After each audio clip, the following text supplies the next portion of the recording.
Steve Kilbey from the church. Kilbey. Kilbey, I said Kilbey. Yeah. What Did you? that? I thought you said Gilby. If I said Kilbey, I'm quite sure you would have leapt up, punched me on the head and walked out. No, a lot of people mix me up with Chris Gilbey, you see. There was a review in America where someone said, in fact, they didn't even get the Steve, but they just had Chris Gilbey's vocals, you know. Yeah. And how do you see your music fitting into the cosmic scheme of things? Well, over the next few years, I mean, where's church going to go? It's like I don't know. We don't see. Sort of We plan rely all on this you, up. Stephen. We rely on you for so much because your songs are good, and you've done so much good. God, I hate the word product.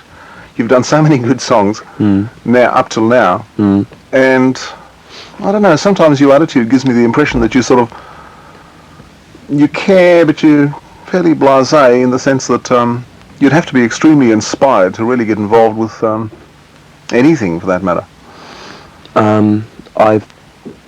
I've never gotten involved in anything in my life, really. I've always been a very sort of uninvolved, cynical sort of person. To put it more bluntly, I think that I almost get apprehensive at times thinking that you could just possibly go, oh, well, that's enough. That's it. That's enough. And you could disappear for a year or two. You know? I could do that if I made enough money, but that doesn't look like happening, so I've got to keep doing it. How much money do you make? Well, I make a bit more than the others. I mean, you're not going to believe this, but Martin's on the dole at the moment, yeah, because we're just flat broke. We're just thousands of dollars in debt, and our European tour really put us down the tubes financially. And I've got a little bit of money in the bank. I thought you would have at least broken even. Oh, no way. Why is that? I don't really know. I don't understand. I've never been very good with figures, and it just costs a lot of money to do. And we did silly things like we pulled off the Duran Duran concerts, which would have... I mean, that's the kind of people we are.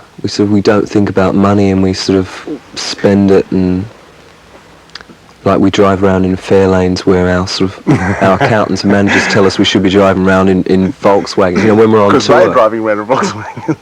No, they're driving around in fair lanes, and we think, well, if they can, so can we. Sure. Did you talk to Duran Duran? Did you meet them? Yeah, well, when we're on tour with them. Yeah. Yeah, sure. What were they like? What sort of people? They're all quite different. The little guy who plays guitar was quite friendly, whereas Simon Le Bon sort of didn't have very much to say at all. I'm not a great fan of their music, so I sort of didn't really have much to do with them at all. I just couldn't stand their audiences, because it was sort of... Yeah. It was just... Every night was the same. It was sort of really young kids who weren't interested in us. I was going to ask you about that crossover between their audience and you. How did they react when you got on stage? I mean, obviously waiting for Duran Duran. Yeah, well, over there they sort of look at it like soccer teams. Like Peter once put in a nutshell, he said they would feel they were betraying Duran Duran to get into any other band who was on before them. You know, it's sort of it's a one-eyed thing. It's not like most concerts in Australia when they have these sort of under-18 concerts where there's 3 or 4 bands on and the people go along and sort of get into all of them in, you know, on their different merits. Yeah. Over there it was sort of, they were there to see Duran Duran. They didn't want to know about some group from Australia that they'd never heard of. Yeah. Regardless if we were good, bad, or sort of, you know, anything. So there wasn't much point. And we did the Hammersmith Odeon gigs, which I've always wanted to play at the Hammersmith Odeon, and pulled off. I was a bit disappointed. It was sort of, I thought it was going to be, you know, amazing, but it was... I mean, I like to play there on our own back, headlining there. But supporting them wasn't much fun. I was going to drop in at Duran Duran, but I don't suppose I'd better, really. No, I'd prefer you do want to be associated with this interview. Yeah. Pick something else, just anything on top of your head. Something off the top of my head. I hope you got heaps on top of your head. What about a track off Bill Nelson's new 6-track Oh, EP. yeah. Any particular Tender one? as a Night. I was going to get you to say, this is Steve Kilbey, which is ridiculous. I was thinking of all those other interviews you do and have done with these radio stations, and all these people make you go, Yeah. wow, Yeah. hi, this is Steve Kilbey Yeah, right. Yeah, well, on Triple M. well, that's the trouble. They sort of, like, I am a musician, ha ha ha, and I sort of don't want people to tell me what to say, because I like to write my own lines. Yeah.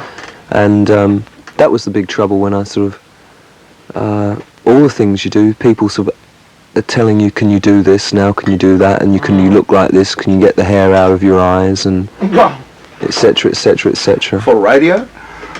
Get the hair out of your eyes for radio? Oh, well, when you're on TV or when you're doing photos and things. Well, I mean, And after a while, I just thought, I don't want to do that, you know? Why should I? well, I mean, ideally, I mean, technology is obviously necessary, but to me, if you're going to communicate, you're sitting in a lounge room, and so you're sitting in the JJJ lounge room. I mean, it should be like that. Yeah. It would be nice just to go into a room somewhere and have the whole thing wide up with sound and go, Yeah, right. right. Funny thing is with Bon Scott, AC/DC, he could never, ever talk in a studio when he saw the tape going round. He'd just freeze, you know, which I suppose is understandable. Oh, that happens a lot. Yeah, I find that. I sort of, I'll sit at home and I've written a song and it's a complicated guitar part and I can play it perfectly. Yeah, as soon as I see the little red light go on my TIAC, it's like all thumbs. Yeah, right. Are you anti-smoking, or do you just choose not to? Anti-smoking. I've just given up smoking. I've been an on and off smoker all my life. And of course, you can sort of get addicted to tobacco inadvertently when sort of people sort of, you know, put it in other things. Is the smoke around here upsetting you? No, not at all. No. Because normally when you stop smoking, you really smell it Yeah, more I've than... been through all that, yeah. I'm really trying to give up. I'm a vegetarian, and I've been through terrible binges where I've taken all kinds of things and eaten unhealthy food, and I even started drinking scotch on the last two, and all my life, I've never drunk alcohol. And then on the last two, I started drinking scotch. I started really liking it, and I started taking bottles home after gigs and sitting at home and drinking. And that really worried me, so I've knocked that on the head completely. And potso's pretty hard to escape from though, because it's sort of, in the beginning it made me very productive when I used to smoke a lot, but now it's making me lethargic, and I enjoy being straight a lot more. But don't you think smoking anything or drinking, it's all sort of neurotic? It's part of the pressure. It's like a pressure release or something. I know it's the weak way out, but the point is, it is some form of neurosis, really. I mean, when I go on holidays, I don't smoke. I hardly smoke cigarettes at all. When I come back into the city, it's like a mechanical thing. Weird. I wish it wasn't bad for you, because I really enjoyed smoking. I think it's a really nice thing to do, but it was just playing havoc with my lungs. And but you were saying about the drinking thing, getting into scotch and taking a bottle home. Yeah. What was the necessity to do that? Was it just a pressure release? A bit of escapism? Well, so you often turn up, see all my, before I was in the band, I was sort of fairly clean living. You know, I used to smoke dope a bit, but when you meet a lot of people, you mix with a lot of people who sort of do all these things, it's sort of, you know, you turn up to a concert and you don't really feel like sort of going on, or you don't feel terribly inspired, and you sort of, you know, you have a bit of this and a bit of that and drink a bit of this, and you sort of put you more in the mood for doing it. I don't know. Well, I mean, related to that, the question of when you first got into the business and started selling records, started developing a reputation, a name in the business, did you find that easy to handle, or did you find a lot of pressure that you didn't expect or didn't like? Or?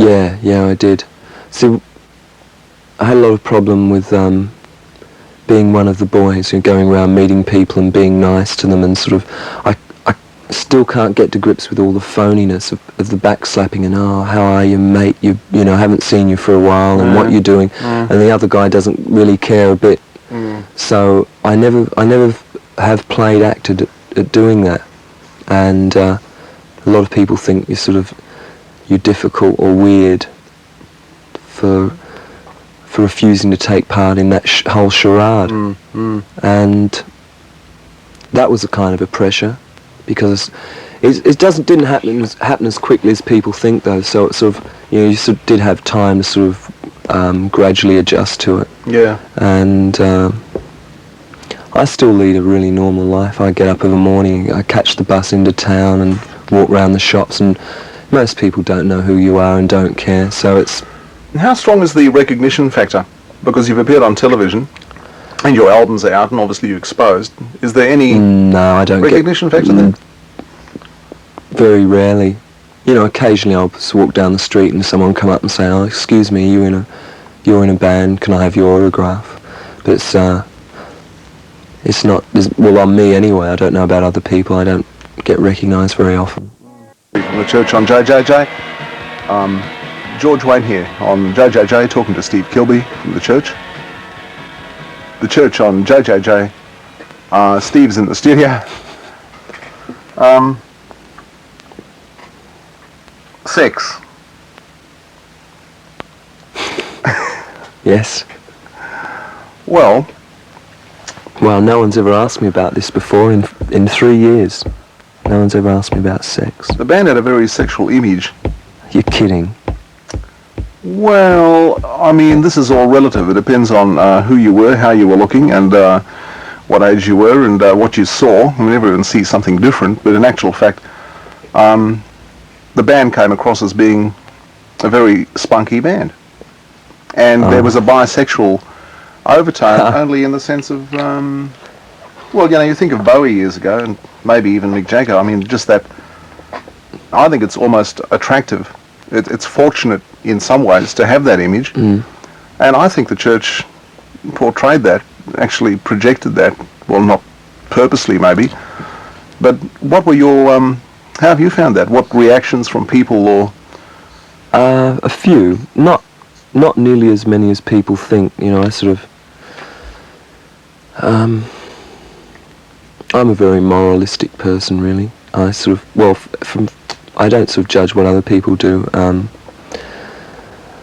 You know, it isn't as, well, for us, our band anyway, it isn't sort of rife, the sort of the things that people probably imagine sort of rock bands get up to, and sort of offers and the...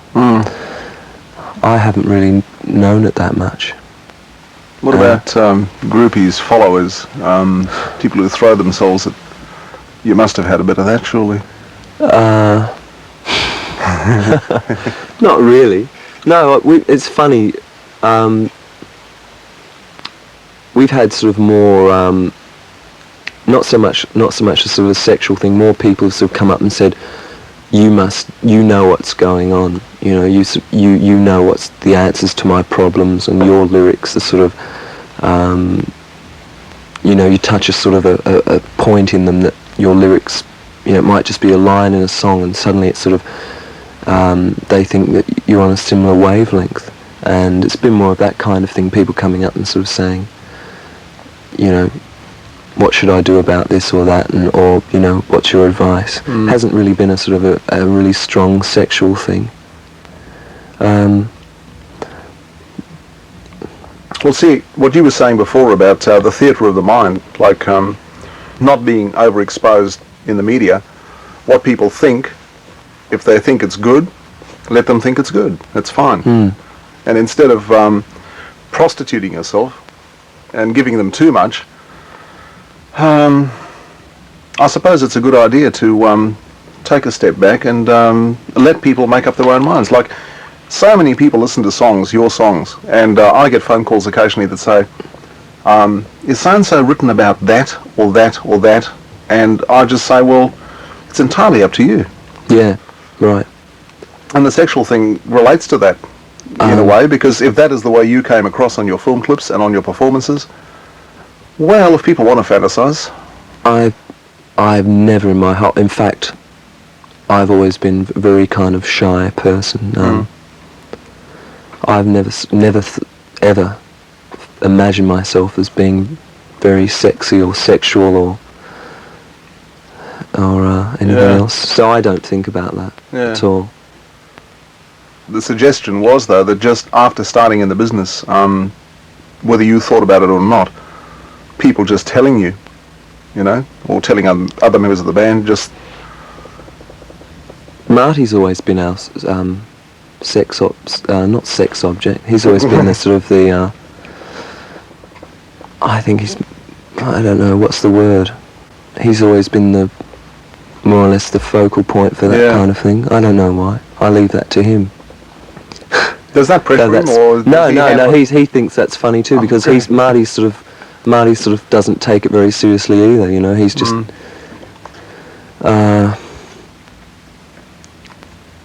This is really one aspect we've never calculated or thought about. In fact, we all have a good laugh about it. Yeah. If it ever happens. You still there, Steve? Yeah. Steve Kilbey from church.